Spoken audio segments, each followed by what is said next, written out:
moringa is a powerful and nutrient-dense herb known worldwide as miracle tree. But why is this? What are the key benefits of moringa, and also what are the concerns? Should you be consuming the tea, the root, or moringa powder? Find all of this out plus more on this video. So if you want to learn more about moringa, watch this video.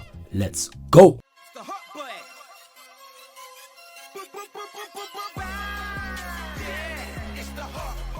It's native to North India, but nowadays it's grown in many places in the world, and this includes Southeast Asia, South America, the Caribbean islands, Arabia, and also Africa. Actually, my auntie back in Nigeria on my mum's side has an amazing moringa tree. She's actually my plug for moringa leaves and tea. Fun fact, pretty much every single part of the moringa tree has use, whether it's its roots, its seeds, its flowers, the immature seeds, everything from water purification to oil making. It's really versatile, and that's why historically the moringa tree was highly valued because of its characteristics, and that's just the tip of its history.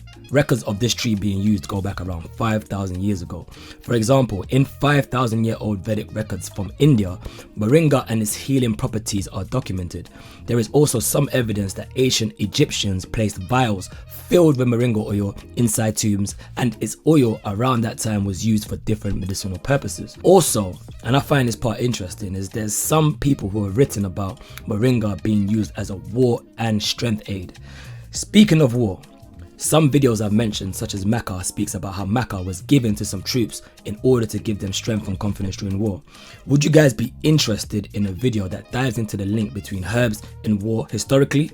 If so, comment below. It's worth noting that there are about 12 species of moringa distributed throughout the world, and the most popular out of these species is Moringa oleifera. This is what is said to be the most nutritious plant in the world, and I personally own moringa leaves and I consume it as tea. So without further ado, let's get into the 4 benefits of moringa. The first benefit of moringa is its nutritional composition. One of the earliest things I learned from family about moringa during the times I spent in Nigeria as a kid was that moringa is very rich in vitamin C. In fact, the fresh leaves contain around 200 milligrams of vitamin C per 100 grams of moringa. It's actually said to contain around 7 times more vitamin C than oranges. But it's not just its vitamin C content that's fueling this new rise or popularity in moringa. One study found that it's an effective remedy for malnutrition. It's actually said to have 10 times more vitamin A than carrots, 17 times more calcium than milk, 15 times more potassium than bananas, and 25 times more iron than spinach. Speaking of iron, if you would like me to do a 4 herbal sources of iron video,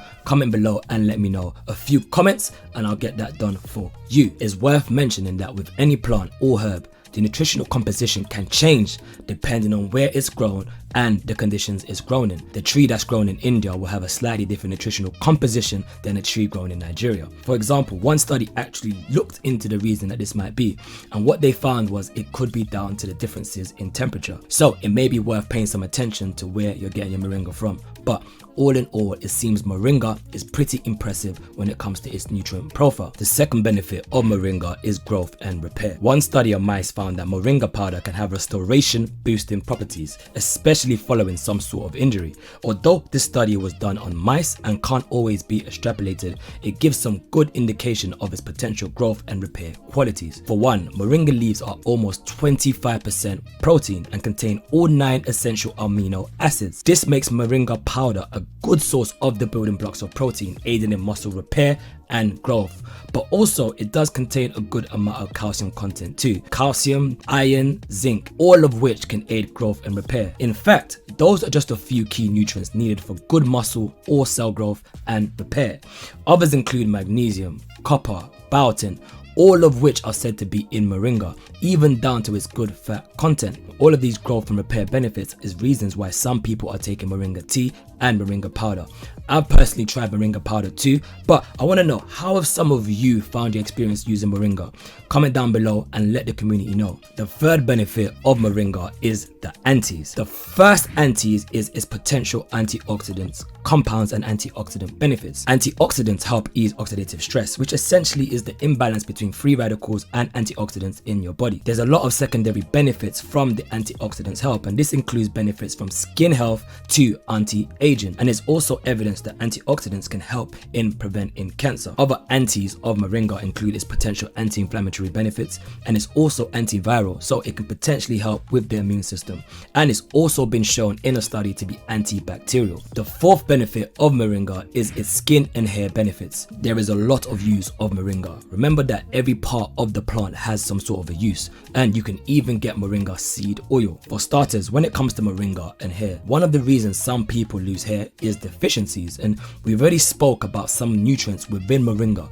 Some of these nutrients have been shown to potentially aid in hair health, but also the antibacterial properties of moringa can have some benefits to the skin. Antibacterial properties can actually aid in preventing breakouts and spots. Another skin benefit is that with the antioxidant properties within moringa, it's said that these properties can help prevent wrinkles and free radical damage to the skin, and thus potentially helping with some anti-aging. Another benefit when it comes to moringa and hair is that moringa contains a good amount of vitamin A.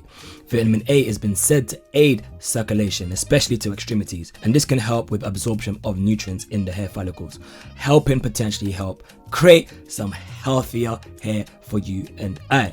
For skin, on the other hand, some people are using moringa powder on their faces, or some people are making face masks with moringa paste, as it has all these benefits for the skin. And this is the reason why a lot of upscale and luxury products now have moringa in it. Just Google moringa and skin together and a lot of products and articles will come up. But what is the best type of moringa to buy, and are there any concerns with consuming moringa?